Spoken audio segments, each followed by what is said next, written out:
男人有本事外面狂，别在家中称霸王。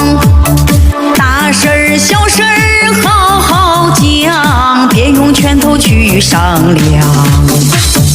男人动手打老婆，这样的男人最堕落。君子动口不动手，对待老婆要温柔。水是越冷越结冰，老婆越大越伤心。